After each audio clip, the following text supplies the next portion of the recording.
Good morning বলো শোনা সবাইকে। Good morning guys, guys.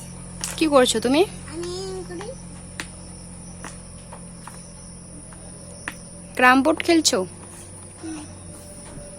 So hey hello everyone, good morning, welcome back to a new blog. কেমন আছো তোমরা সবাই? আশা করছি তোমার সবাই খুব ভালো আছো, আমিও ভালো আছি। নতুন একটা ব্লগে তোমাদেরকে অনেক অনেক স্বাগত, অনেক অনেক ভালোবাসা।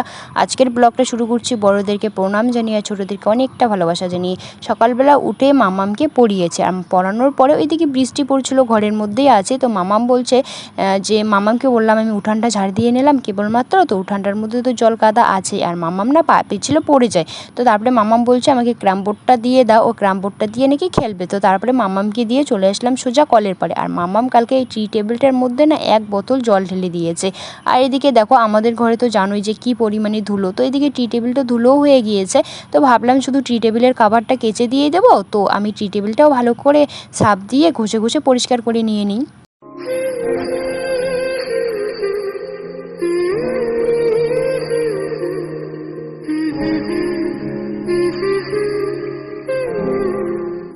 প্রত্যেকটা দিন সকাল টাইম করে বৃষ্টি হয়, সকালবেলায় বৃষ্টি শুরু হয়, আর এদিকে বৃষ্টি সারতে সারতে মনে করো 10:30, 11:30, কোনো দিন 12টাও বেজে যায়। আর রাতের বেলাও কিন্তু বৃষ্টি হয়, এর জন্য কিন্তু কাজটা করতে মানে সংসারের কাজ করতে অনেকটা লেট হয়ে যায়।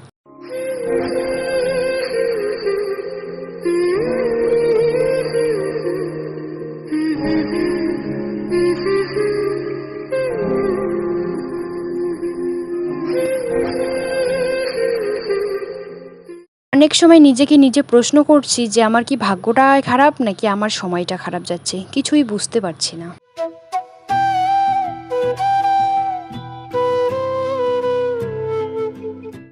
আমার মা একটা কথাই বলে যে ভাগ্য কখনো বদলানো যায় না, কিছু সময় ভাগ্য নিজে হাতেই লিখতে হয়। ভাগ্য বললে কিছুই নেই, আছে শুধু কর্মফল। কর্মফল বলতে টাকা থাকলে কিন্তু এক নিমিষেই তোমার ভাগ্য বদলে যাবে, কিন্তু আমাদের কাছে তো সেই জিনিসটাই নেই।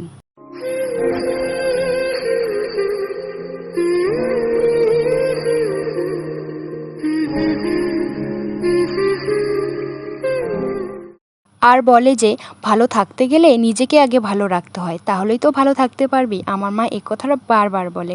তো যাই হোক বন্ধুরা, দেখো তোমাদের সঙ্গে গল্প করতে করতে ওইদিকে আমার টি টেবিলটাও আমি ধুয়ে ওই যে বারান্দার মধ্যে এনে রেখে দিয়ে দিলাম। আর এইদিকে দেখো আমি টি টেবিলের কাভারটা, আর মামামের হয়তো একটা প্যান্ট আছে, তাছাড়া কিন্তু কোনো কিছু কাজ মানে কোনো কিছুই কাছে নেই। এইদিকে আকাশের ওয়েদারটা দেখে বুঝতে পারছো, একটু মেঘলা মেঘলা ওয়েদার, কোন সময় বৃষ্টি চলে আসবে।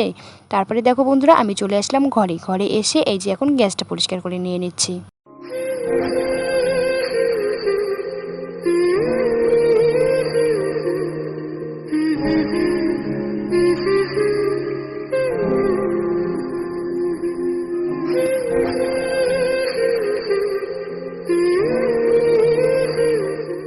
আর আমরা না এখানে রান্না করতে করতে ওই যে সাইডে দেখো টিনটাতে একবারে মরিচা পড়ে গিয়েছে। এগুলো ভাবছো নোংরা, একদমই না কিন্তু বন্ধুরা, কারণ এই নোংরাগুলো না, এগুলো মরিচা পড়ে গিয়েছে, এগুলো তুমি যতই ঘষো না কেন, সার্ফ জল দিয়ে যে কোনো জিনিস দিয়ে ঘষো না কেন, কিছুতেই উঠবে না।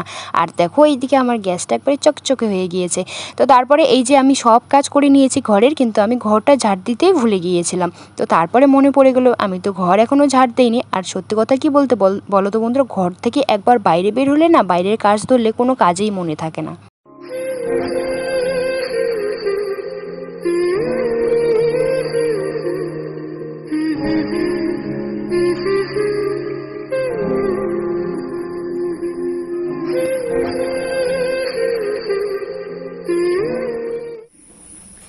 তো বন্ধুরা ওইদিকে স্নানটা সেরে পুজোটা দিয়ে রান্নাটা বসিয়ে দিয়েছি, ওইদিকে ভাতটা বসিয়ে দিয়েছি। তো এখন বেগুন ভাজা কাটবো, আজকে শুটকি মাছ দিয়ে আলুর ঝোল করব, আর বেগুন ভাজা, আর কোনো কিছুই রান্না করব না।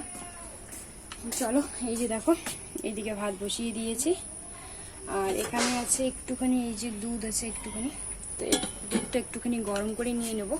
তো চলো এখন বেগুন ভাজাটা কেটে নিই, আর আলুটা এখন এখানে সেদ্ধ দিয়ে দেবো, তাহলে আমার শুটকি মাছ আর আলুটা ঝোল করতে তাড়াতাড়ি হয়ে যাবে, আলুটা সিদ্ধ থাকলে পরে।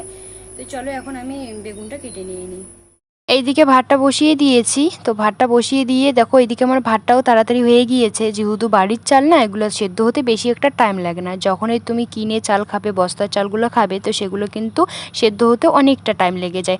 তো তারপরে দেখো এইদিকে ভাতটার মার আমি ছেঁকে নিয়ে নিলাম। তো তারপরে এই যে এখন আমি শুটকি মাছটা ভেজে নিয়ে নেব। আজকে রান্না করব আলু দিয়ে শুটকি মাছ ঝোল আর হচ্ছে বেগুন ভাজা, আর দুটো মাছ আছে, তো তার জন্য শুটকি মাছ।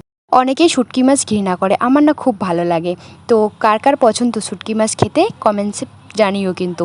আমার খুব ভালো লাগে। আর শুটকি মাছগুলো দেখো ভিজিয়ে রেখে দিয়েছিলাম, ভাজার সময় ভেঙে যাচ্ছিল।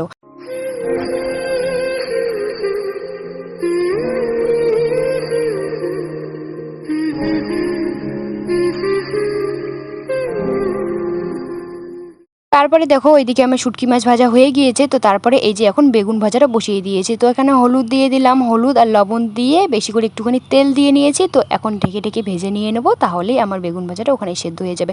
তো তারপরে দেখো বন্ধুরা, এখানে ওই যে আমার রান্না কমপ্লিট। আর এখানে রান্না কমপ্লিট বলতে শুধু শুটকি মাছ দিয়ে আলুর ঝোলটা হলে পরে বাস রান্না কমপ্লিট। তো ওইদিকে আমার বেগুন ভাজাও হয়ে গেল।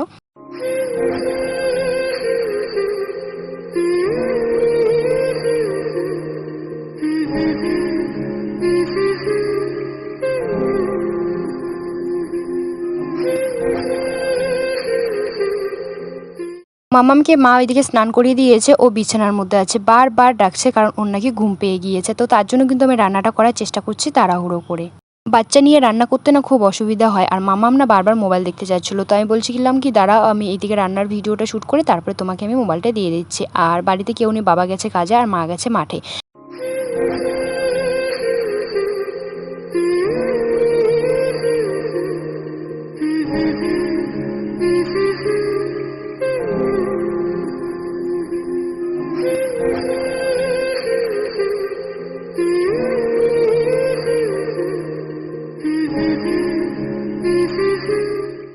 তো বন্ধুরা দেখো এদিকে আমার রান্না কমপ্লিট। এখানে হচ্ছে বেগুন ভাজা আর হচ্ছে শুটকি মাছ আলু ঝোল, আর মাছ দুটো পিস ছিল, তো সেগুলো আমি ভেজে রেখে দিয়েছি।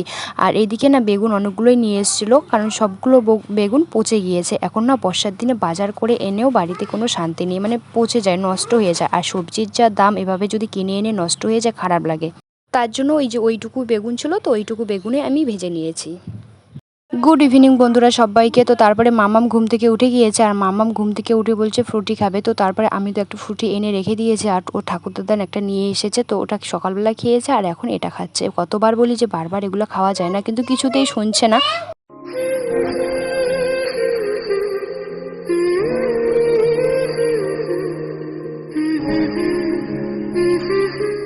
তারপরে এই যে দেখো এক গাদা জামা কাপড় কালকে আমি ধুয়ে দিয়েছিলাম, আজকেও শুকায়নি। ওই যে মামামের জামা প্যান্টটা রেখে দিয়ে দিলাম, তো সেগুলো ভেজা আছে, এই ঘরের টাড়ের মধ্যে দিয়ে দেবো। আর আমার লাইটি আর এইদিকে আমার ছায়া আছে, তো সেটা আমি ভাঁজ করে নিয়ে নিচ্ছি।